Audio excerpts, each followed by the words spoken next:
Hey, what's up? So, I wanted to share my thoughts on something a little bit different today. If you're unfamiliar with Spider-Man Lotus, it's a fan film with quite a lot of hype surrounding it. It's been in the works for years now, but as of this week, it finally released for free on YouTube. Now, if you are familiar with the film, you probably know about the drama surrounding it. However, I'm actually not here to talk about any of that today. For today, I wanted to give my honest thoughts on this movie, past everything else, and see how good of a Spider-Man story this is. Spider-Man has been a big part of my life for a while, which I'm sure a lot of you didn't know. I was into Spider-Man before any other Marvel or DC or even anime. So I wanted to tell you my thoughts on this film. First of all, I think people went into this film with unrealistic expectations. People were assuming this movie would be filled with action, so many were disappointed to see only a few action scenes. However, the director Gavin has said this movie is not about that. I think it's important to go into this realizing this is more of a Peter Parker story than a Spider-Man story. And for that, I honestly think it did a good job. However, because its slower tone of story and the drama surrounding this project, people are just kinda shitting on it. And I'm gonna be real, some of these comments are kinda funny to read. But all that being said, I think a lot of people are overlooking what this movie is supposed to be. Rather than having a main overarching villain for this story, the main plot point is much more grounded. A lot of the movie is spent in a dying boy named Tim's room, a boy who is obsessed with Spider-Man. And when Peter has to visit him and live up to the boy's expectations, he initially fails to do so as he is still stuck with the grief of Gwen Stacy. A lot of this movie is him dealing with her loss and looking back on the many other people he's failed to save, such as his uncle. So with this being the main plot of the movie, it's quite slower paced than any other Spider-Man movie. For me, I don't mind that. I've loved Spider-Man for a long ass time. I like when he's web-slinging and fighting bad guys. I also enjoy watching Peter Parker grow as a character. A more slow-paced story such as this one.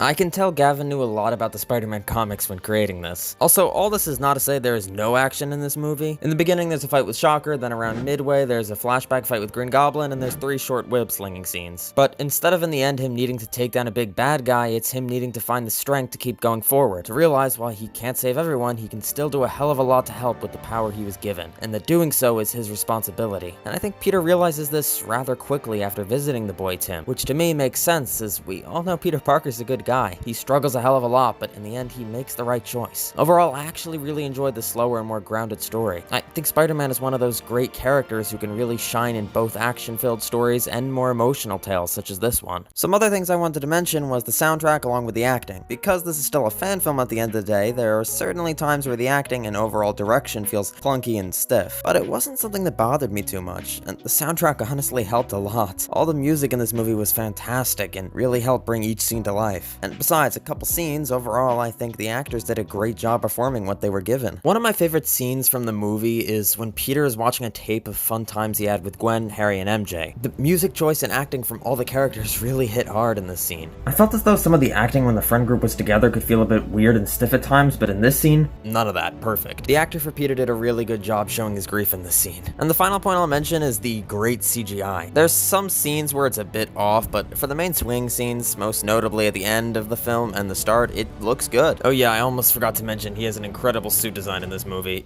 Seriously, mad drip. Anyways, there's a lot more points I could say, but the script is looking a bit long, so gonna leave it here, I think. But I'd love to hear your thoughts in the comments, and overall, I think I'd give this movie a solid 8.5 out of 10. This was a refreshing and well-made, grounded Spider-Man story. I hope you all enjoyed.